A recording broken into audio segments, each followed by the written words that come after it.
احتمالیت جاری شدن محدودکنی نیروی برق در ناحیه‌های کشور جای دارد. این احتمالیت را پیامک که از جانب مقامات به تلفن‌های موبیلی ساکنان آمده است تصدیق می‌کند. زیرا سطح آب در آب انبارهای کشور تا رفت پایان رفته باعث کم استحصال شدن قوه برق در تاجیکستان می‌گردد. این وضعیت از تغییریابی اقلیم وابستگی جدی دارد. متخصصان ساحه بر آن نظرند که حالتی به عمل آمده، یعنی پست آمدن حرارت هوا در فصل گرما دام 10 سال اخیر در کشور بار اول به قید گرفته شده است که این باعث پست شدن سطح آب دریا و آب انبار و کل‌های تاجیکستان گردید. سبب اساسی کم شدن آب سردریا این اگر که دریای سردریا یک دریای رگولیروشنی دریا میگن، دریایی که پیشش محکم از یک طرف قرقیزا محکم میکنند، از یک طرف دیگه آمده خودی قیراقم بحر تاجیک محکم میکنند و همین محکم کرده استفاده میکنند. در خودی و داخلش تختکل قرقیزا هم آب کم موندگی است که آنها به عینی مقدار از 210 تا 250 کوب متر سکوند را در یک سر داده سودند که به ودخنش قیراقم میدروید. این آب کافی نیست. از ودخنش قیراقم از 450 تا 500 کوب در یک ثانیه سر میتیند که برای پایان آبا استفاده برند. برای کم شدن آب دریاها این وابسته به اقلیم که چی آمدن اقلیم، پس آمدن اقلیم یا که پس آمدن حرارت هوا این باعث شد که آبهای دریاها و آبهای بحرها کم شوند. بهار امسال خشکی بود. حرارت هوا پست آمد. بارشات خیلی کم بود. حتی تا 4 مرتبه از معیار مقرری مرکز آب و هواسنجی ولایت نشانداد پست دارد.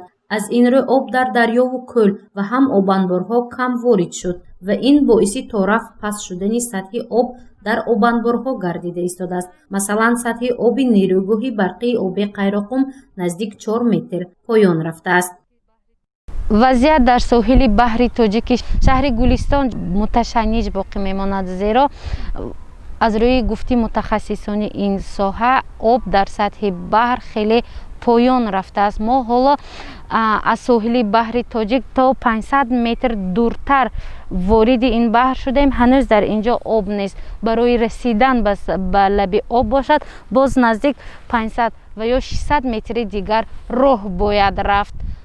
از روی مشاهده های گروه کاری از ساحل بحر تاجیک تا رسیدن به نزد آب بیش از 1000 متر راه باید طی کرد، زیرا آب اطراف ساحل خشک شده، رستنی های آن به آب ماندند. از روی تحلیل های متخصصان ساحه نیمه ماه اوگوست سال 2019 آب در بحر تاجیک 2.5 میلیارد کوب را تشکیل میداد. حالا باشد آب در نیروگاه برقی آبی قیراقم 1810 میلیارد کوب را تشکیل می‌دهد که آن در مقایسه با همین دوره سال گذشته نزدیک 2 برابر کم گردیده است. این حالت که باعث تشویش میباشد از جانب آب و هواسنجان ولایت تحلیل شده است. امسال همگی 1 میلیارد و 810 میلیون واقع است در ودخنش قیراقم. این باعث میشد که اگر که ما حساب کنیم برایم اگر در این با 500 میلیون است یا که 400 چند میلیون دیگهش همون زایلینی که میگوییم، همون چرک و چربی که میگوییم در تگی و داخلش بودگی همی هم به حساب گرفته میشود. از همان اگر که تحلیل کنیم برویم اگر 1 میلیارد و 500 میلیون کوب آب در ودخرنش وجود دارد. یعنی از نصف زیاد آب کم شده است؟ از نصف زیادتر کم شدگی آب. قریب 2 برابر میشه؟ قریب 2 برابر کم شدگی است آب.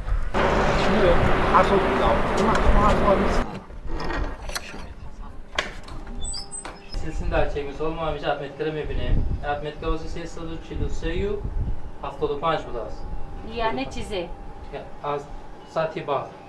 این 3 متر مثال آوای верхний уровень 3 متر پایین تر است. آب. ها آب. разница 3 متر. از نامینالش کمتر. یعنی هر روز آمده ما سفری میبینیم. аз рӯи нишондоди таҷҳизотҳои таҳлилкунандаи нерӯгоҳи барқии обии Қайроқум субҳи имрӯз сатҳи оби баҳри ин обанбор аз меъёр то 39 метр кам буд. Мутахассисони нерӯгоҳи барқии обӣ мегӯянд, ин вазъияти муқаррарӣ аст. ҳоло новобаста ба ин 5 агрегати ин нерӯгоҳ пурра фаъолият карда наздик 40% сокинони вилояти Суғдро бо барқ таъмин карда истодааст. яъне паст шудани сатҳи об дар обанбори Қайроқум боиси манъ шудани фаъолияти нерӯгоҳҳо нагардидааст. вазъият хуб аст, мегӯянд мутахассисон. тақрибан 3 метр аз сатҳи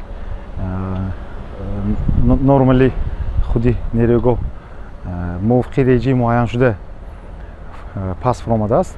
аммо ин ҳолат ба нерӯгоҳ ба истеҳсоли барқ дар нерӯгоҳ ягон мушкилӣ оварда расонда истодагиш нест.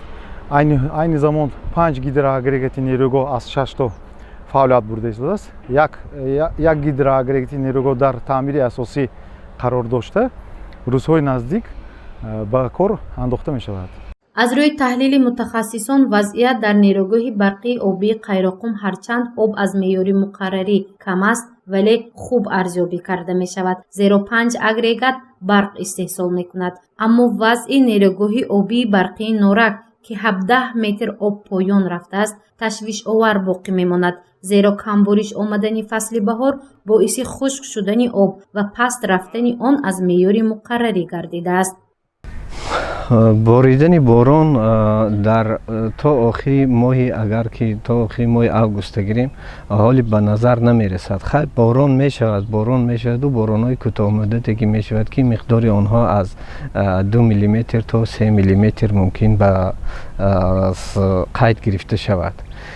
дар баъзе мавридҳо аз пасту баланд шудани ҳарорати ҳаво он абрҳое ки дар он намиҳое ки аз замин ба атмосфера мебарояд миқдори боронҳои ҷойдорӣ ё ки маҳаллавӣ гуфтанд ба амал меояд то аз 0 то 2 то 3 миллиметр.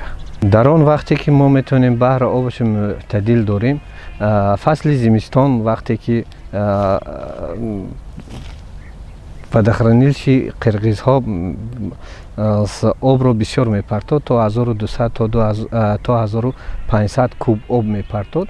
дар он вақт мо метавонем ки мӯътадил нигоҳ дорем ки оби худи баҳри тоҷикро ё ки оби водохранилиши Қайроқумро мо дар ҳозир наметавонем мӯътадил нигоҳ доштан ки мо ба аз ин оби дарёи сердарё, аз ин оби водохранилиши Қайроқум қазоқҳо истифода мебаранд, узбекҳо истифода мебаранд. онҳо ҳамеш барои полизӣ истифода мебаранд ин обро. аки мо ин обро мувофиқи шартномаи байналмилалӣ ё ки байни давлатӣ надиҳем дига мумкин бо ягон муноқиша байни давлатҳо рух диҳад.